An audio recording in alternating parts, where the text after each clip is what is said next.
Halo semuanya, Assalamualaikum warahmatullahi wabarakatuh.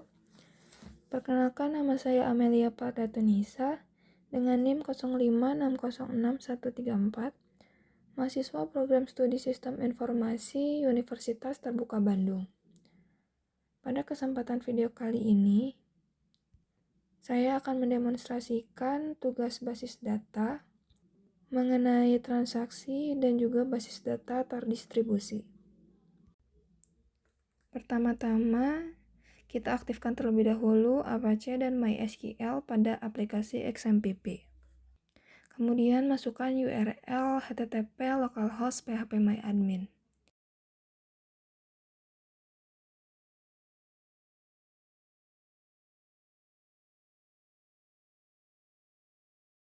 Pilih basis data rumah sakit, kemudian pilih menu rutin. Di dalam menu rutin, kita pilih add rutin, kemudian isi datanya. Kemudian jika sudah terisi, kita bisa langsung go.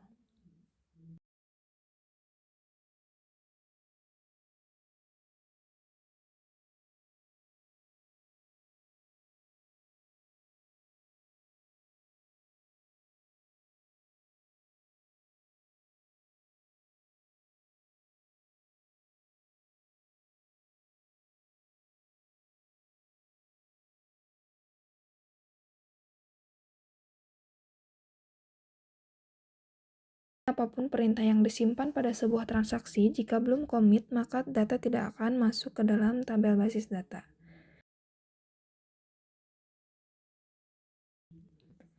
Kemudian akan muncul sebuah dialog, nama rutin, nama isi dengan transaksi 1. Jika berhasil, maka akan bertambah satu buah store prosedur pada rutin. Selanjutnya adalah mencoba menjalankan transaksi 1 dengan perintah call pada SQL. Hasilnya dapat dilihat, yaitu data dengan ID pasien 6 telah tampil ke dalam layar. Namun, perlu ingat bahwa transaksi 1 tersebut tanpa commit, sehingga hasilnya tidak akan masuk ke dalam tabel pasien. Supaya data tersebut masuk ke dalam tabel pasien, maka perintah dalam transaksi 1 harus dimodifikasi dengan menambahkan commit. Sebagai contoh, kita akan membuat store prosedur baru, misalkan transaksi 2. Dalam transaksi 2 merupakan modifikasi perintah dengan menambahkan commit.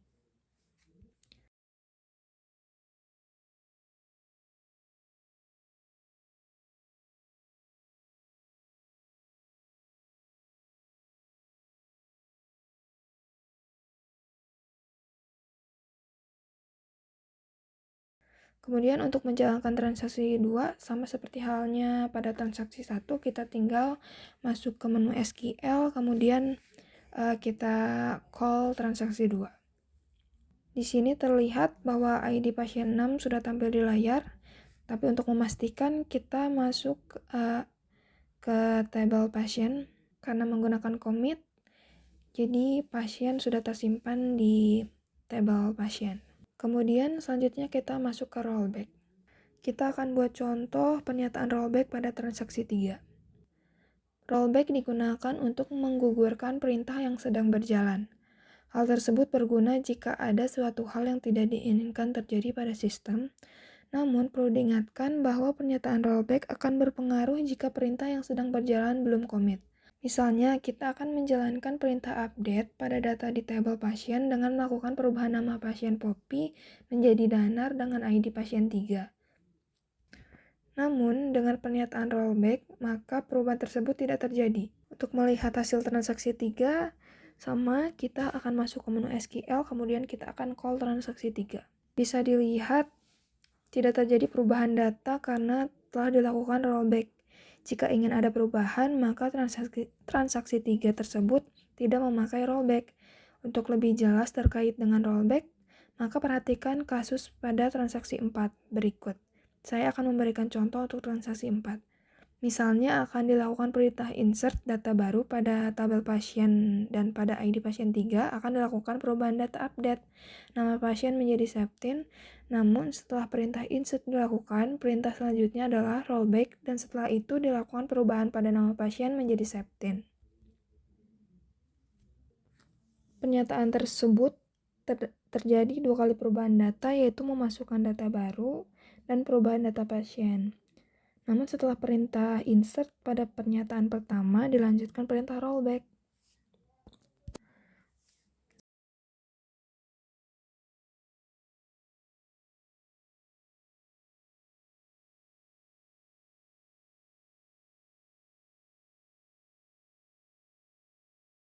Sekarang kita akan melihat hasilnya dengan melakukan call transaksi 4.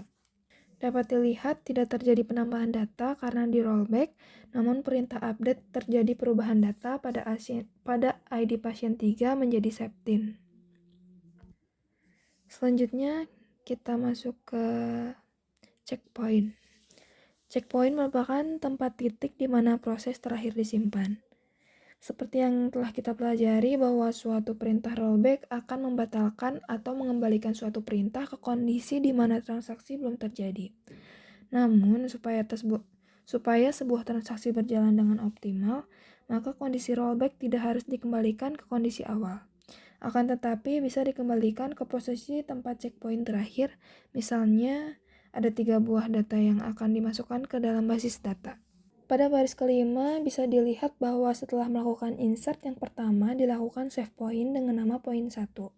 Kemudian dilakukan insert yang kedua namun di rollback ke save point 1. Kemudian dilakukan kembali insert yang ketiga.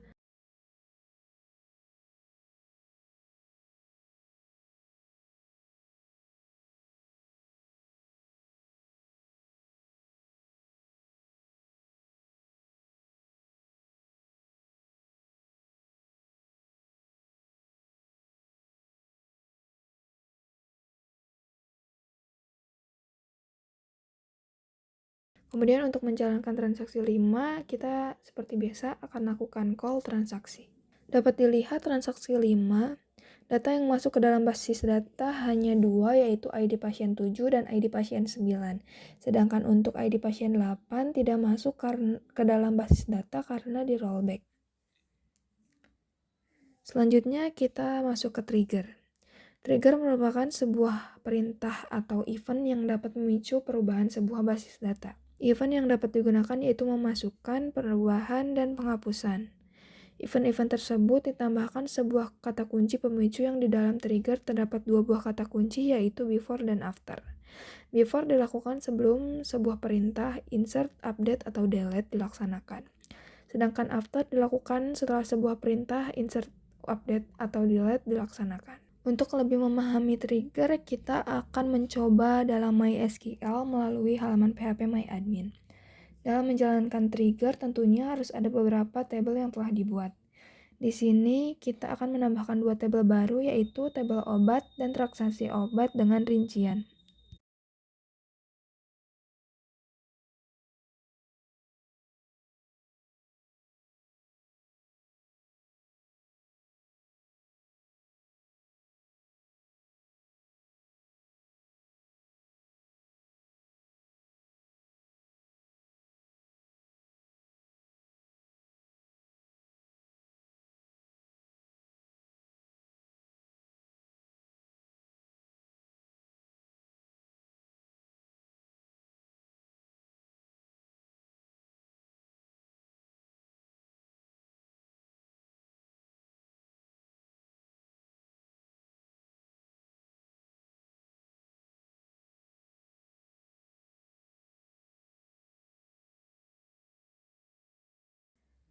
Kemudian, kedua tabel tersebut kita relasikan dengan tabel yang lainnya dengan cara klik menu designer, kemudian klik show atau hide table list, kemudian checklist seluruh tabel, sehingga kedua tabel yang telah dibuat siap untuk direlasikan dengan tabel yang lainnya. Selanjutnya adalah melakukan relasi dengan tabel yang telah ada, yaitu antara tabel pasien, tabel transaksi, dan tabel obat.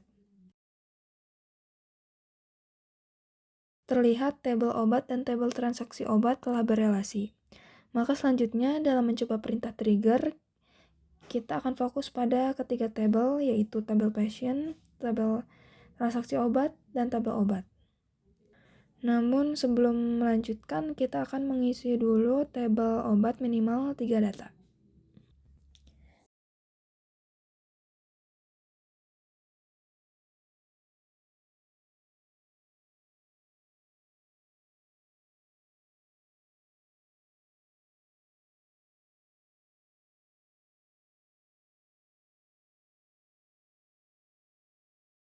Oke, selanjutnya kita akan mencoba kasus trigger.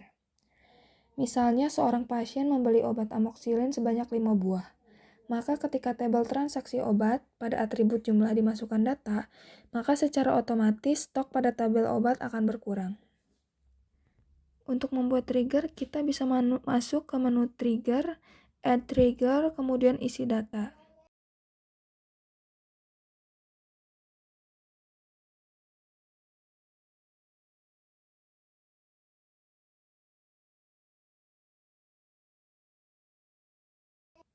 Kemudian kita coba masukkan sebuah data pada transaksi obat. Kita tulis di SQL, insert into transaksi obat, ID transaksi, ID pasien, ID obat, jumlah, dan total harga.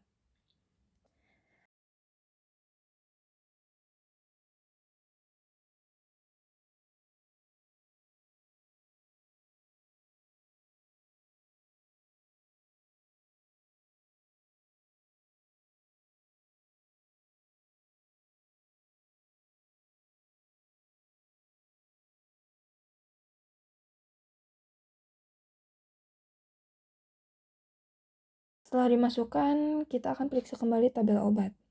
Terlihat kondisi obat amoxicillin secara otomatis berkurang sebanyak jumlah yang dibeli pasien. Kondisi amoxicillin berjumlah 20, namun ada yang membeli obat tersebut sebanyak 5 pada jumlah di tabel transaksi obat, maka jumlah stok pada amoxicillin berkurang secara otomatis berdasarkan jumlah data yang dimasukkan pada tabel transaksi obat. Demikian penjelasan pada praktikum tugas 3. Mohon maaf atas segala kekurangan. Terima kasih atas perhatiannya. Tetap semangat belajar dan wassalamualaikum warahmatullahi wabarakatuh.